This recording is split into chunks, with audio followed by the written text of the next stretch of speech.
Hi and welcome to Police Stories Podcast. This is a series of short stories about my 28-year career in the UK police force. Welcome if this is your first time, and welcome back if you've been before. Amazingly, this is episode 80. 80. It seems incredible. We haven't got that many more to go. And thanks very much for the downloads this week. We've reached several milestones actually. The first being that we surpassed 25,000 downloads in total, which again is a complete source of amazement. So thanks ever so much. I really appreciate it. And hopefully you found it interesting as we've gone through the various stories. I'm sure some more than others. Secondly, it's New Year's Day where I am. So thanks very much for joining me at the moment. I appreciate it's... Sometimes it's difficult to hear my stories, particularly this time of year. You know, they can be tough, I know, certainly.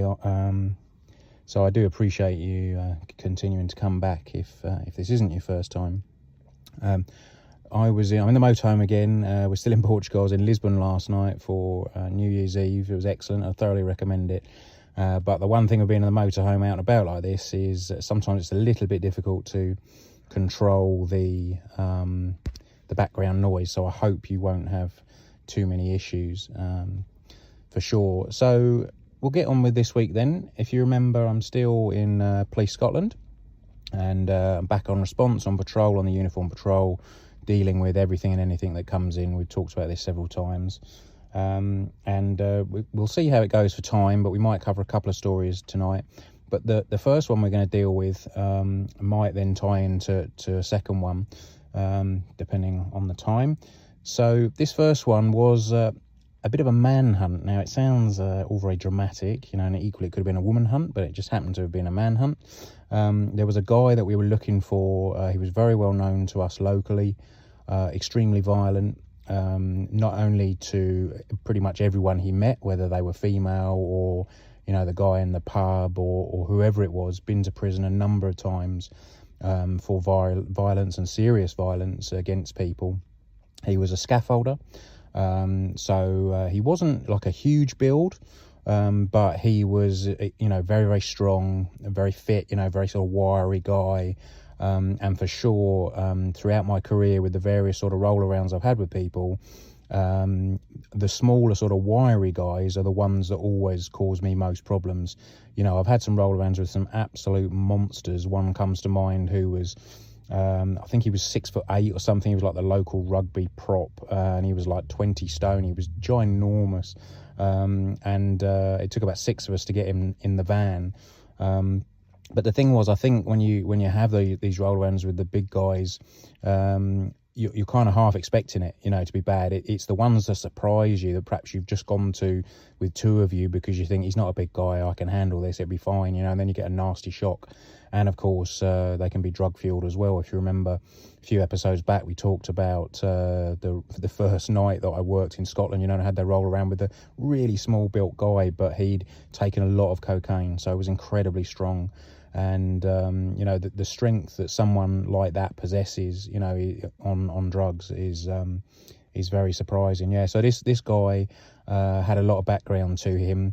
I can't actually remember what he was wanted for. It might have been a recall to prison. So basically, sometimes people get let out of prison early, but normally they're on license, so they get conditions. They will let you out of prison 3 months earlier than you're meant to be.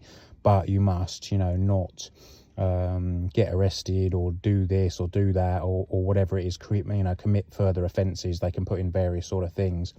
And I think that's what had happened, if I remember. This guy had come out from prison and he had done exactly that, committed further offences, which instantly breached his licence, which meant he was wanted on this recall to prison.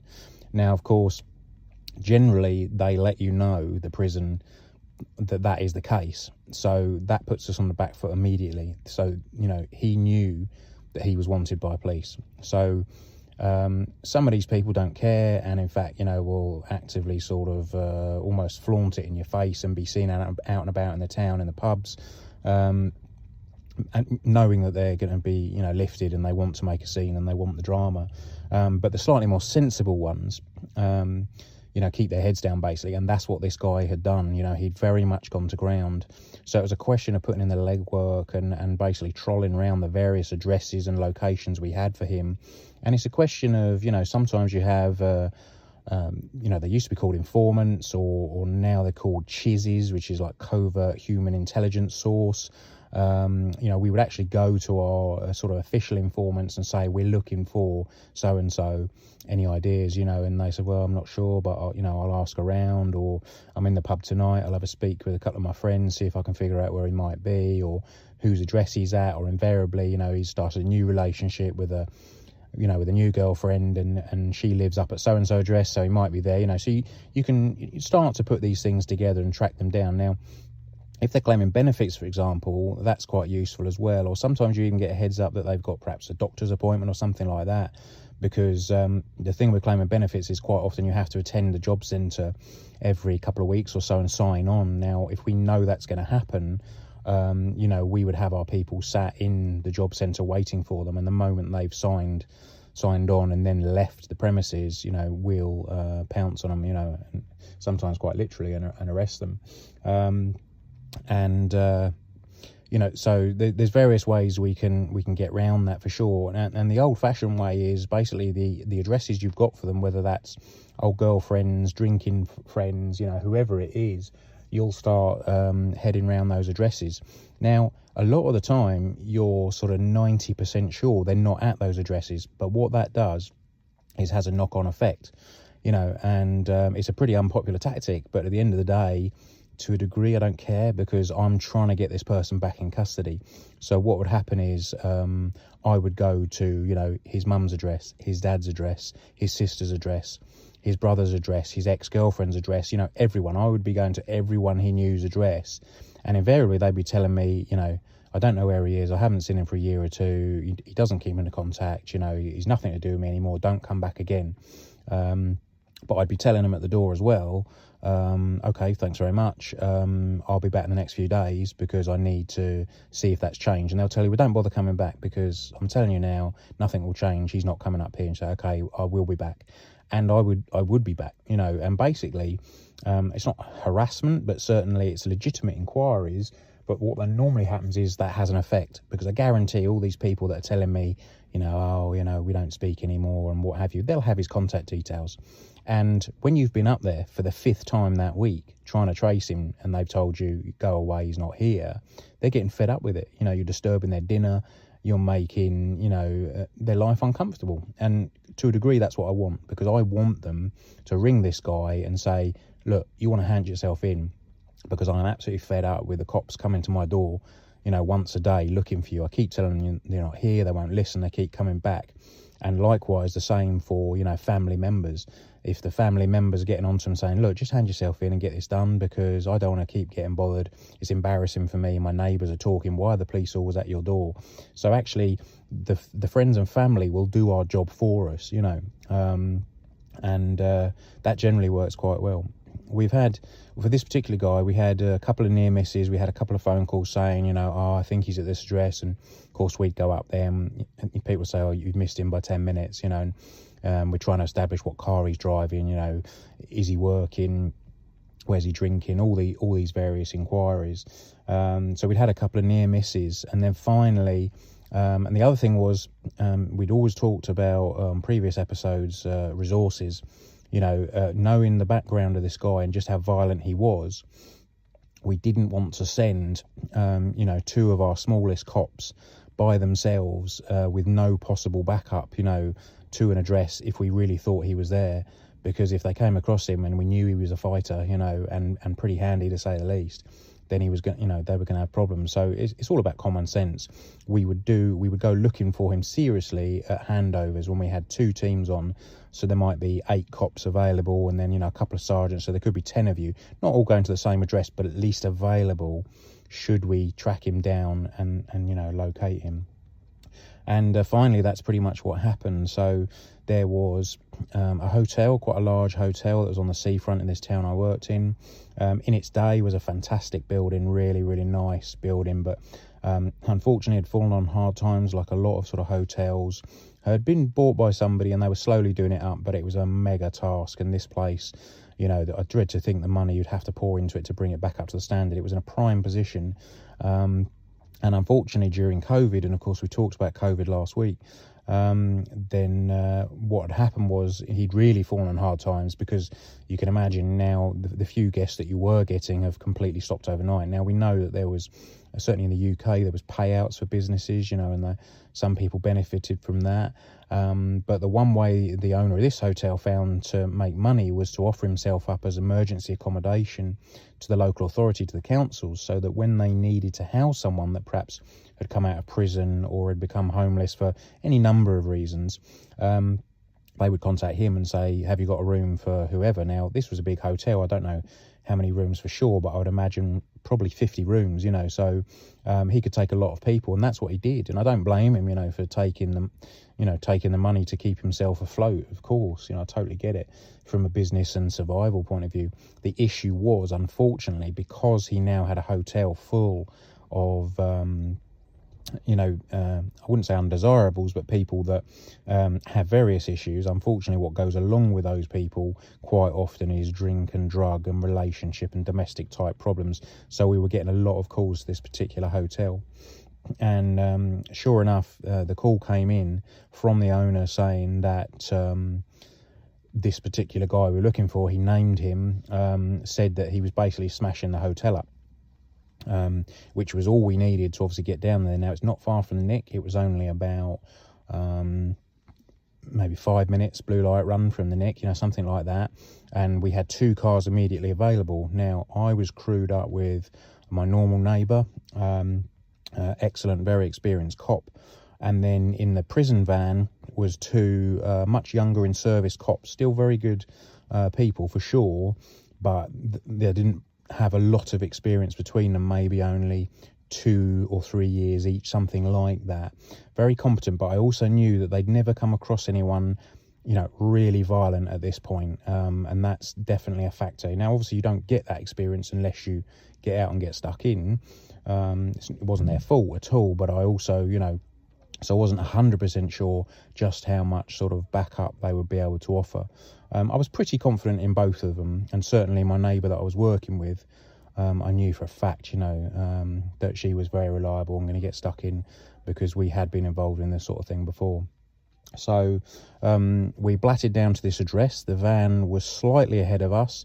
I'm talking 100 yards. It was just in front of us. I could clearly see it, and we were on blues. Can't remember who was driving. I think I was the passenger, actually, and my colleague was driving. And as we turned the corner and stopped outside the front of this hotel, we saw this guy straight away. We knew who he was. He was coming towards us. You could see he was already very angry. He was shouting at swearing. There was no one else with him, but he was shouting at swearing, generally at himself. Clearly drunk or drugged or something, kind of swaying around. Of course, we come round the corner, big show, blue lights, police van, police car.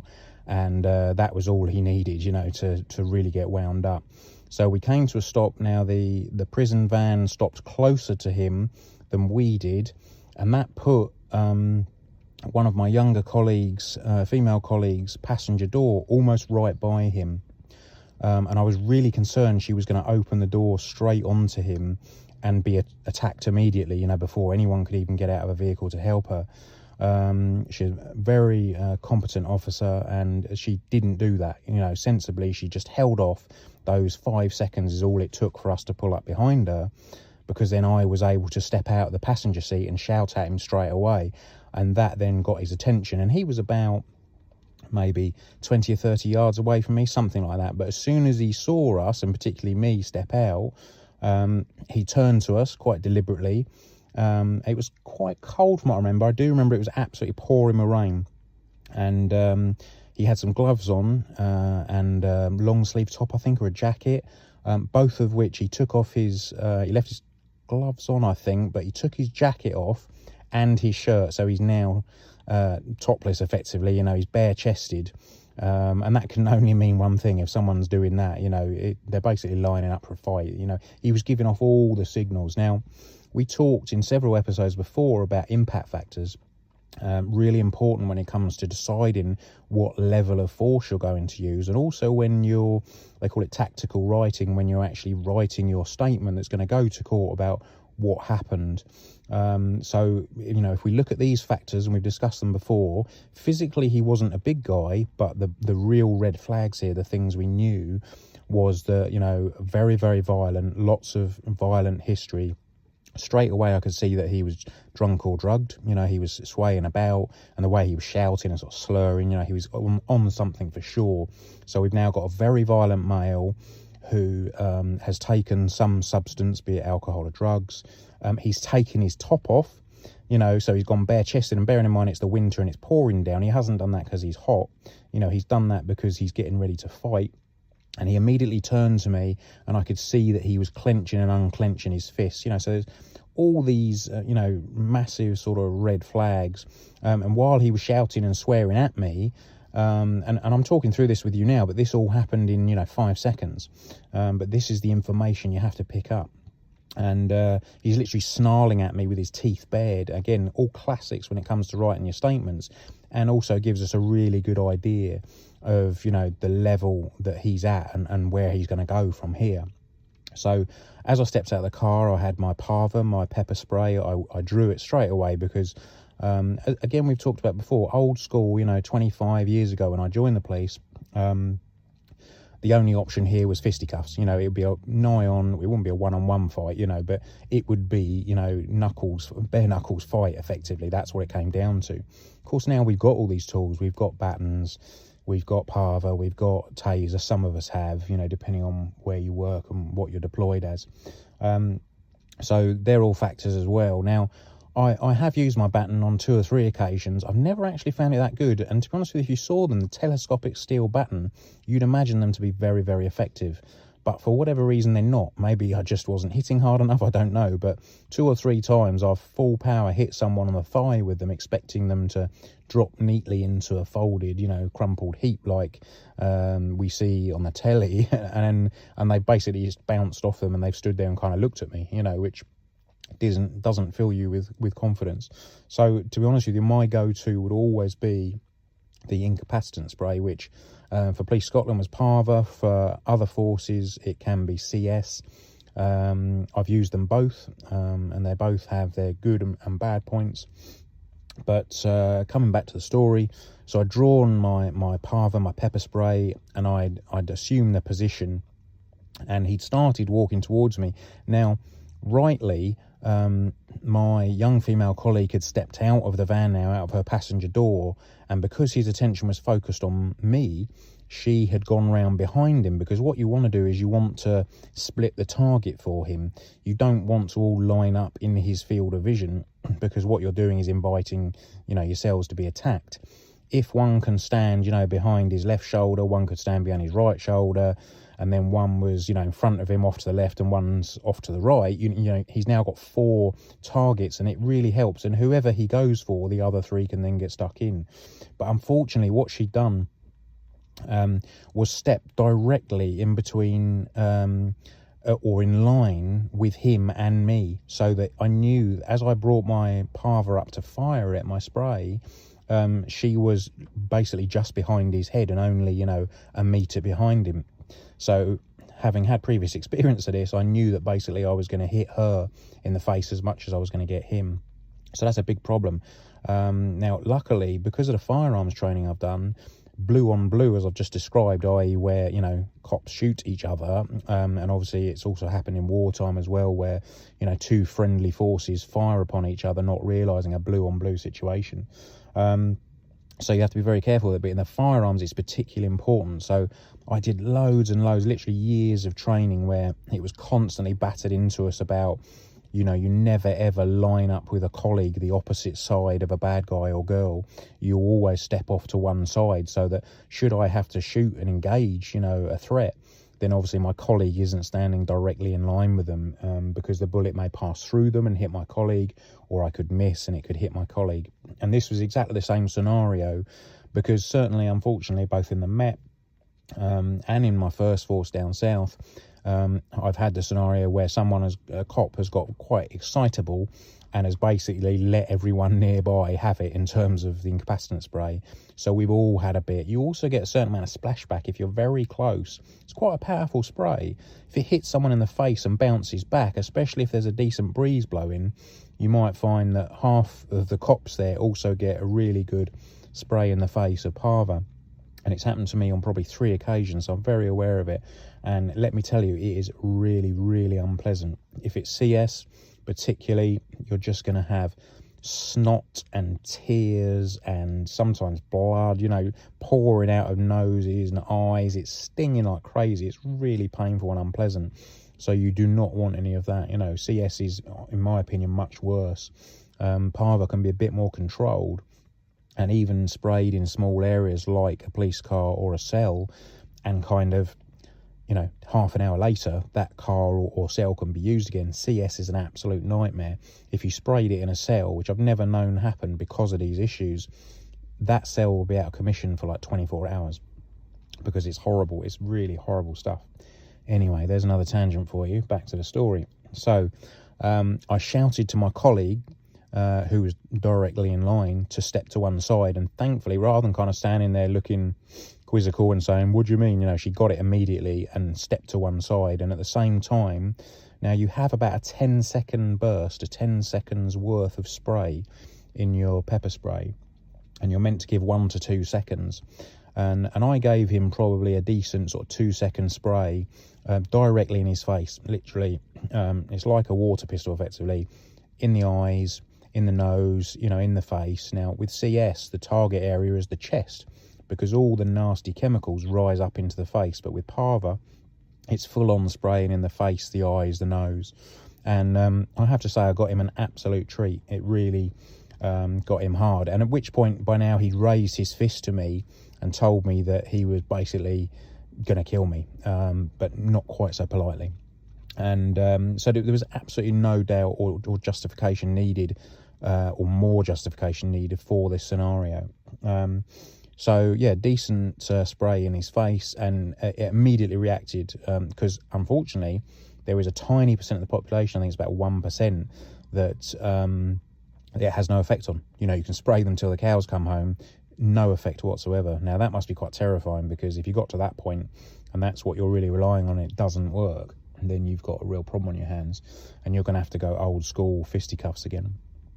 But thankfully he wasn't one of them, so it had a really good effect on him. And he was already kind of screaming in agony, and put his hands up to his face. But I was very aware that I've seen this happen, temporarily. Again, depending on the person, it could only happen for 2 or 3 seconds, which is barely enough to take their arm, let anything more.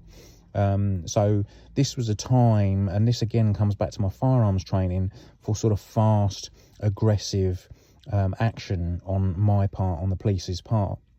This is not the time for, quite frankly, pussyfooting around.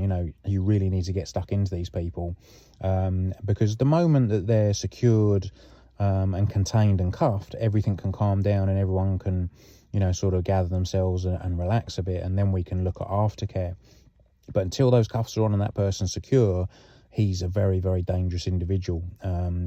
Because what he'd done back in the hotel was basically smash the place to pieces. And for all we know, he had, a piece of glass in his hand. There was lots of smashed glass. He could have got, I've seen people with like daggers of glass and things. I had no clue. Did he have other weapons on him? He might have been topless, but he did have jeans on and things, so he could have easily had something in his pockets. And given his background, and he knew he was wanted on recall for prison, these are all those parts of those impact factors when making your decision what level of force you're going to use. So I went fairly high with this. Now, I could have gone higher. I could have gone baton strike to the head, but to me that wasn't really justified in that scenario, because that's potentially a fatal strike. So it didn't need to go that far, but it did need to be fairly robust, let's put it like that. At which point I stepped forward and I hit him as hard as I could with my elbow to the side of his head. Again, that had the desired effect. The spray had got him in pain and his hands up to his eyes, but he was still up and dangerous. So the elbow strike, which is something we're taught and completely within the rules, took him down. He basically dropped like a stone. which is exactly the intended effect. Now, at that point, completely justified, no problems at all. Now, if I'd have hit him, 20 more times or started kicking him in the head or stamping on him or something, that's where you go over the top and suddenly you move into the realms of you're assaulting someone yourself rather than actually just, restraining them and using, the key words are the minimum force required. So the hit to the head did the job. He dropped like a stone, and we immediately pounced on him, and the four of us there. And in fact, because we knew that we were going down for this guy and the rest of the nick knew, at least another 2 cars excuse me, came down as well. So very quickly in the pouring rain, we had another 2 or 3 cops. So there's probably about 6 or 7 of us. Sorry, one issue I've had this week is I've had a stinking cold, and it's only just gone now. Well, virtually gone, as you can hear. So basically, we got him secured, we got him handcuffed. He was bleeding very heavily from both his hands, I think his elbows, his face, all over, because of all the glass and the things he'd smashed in the hotel. He'd put his fists through various windows. So he was basically taken off to hospital. The problem was he continued to be very, very violent in the hospital, and we had to stay there and help restrain him the whole time, to the point that he was so off his head on whatever he'd taken that we had to assist the nurses stitching him up. I don't mean we actually did it ourselves, although I have done that on one occasion many years ago when someone was very bad. Sorry.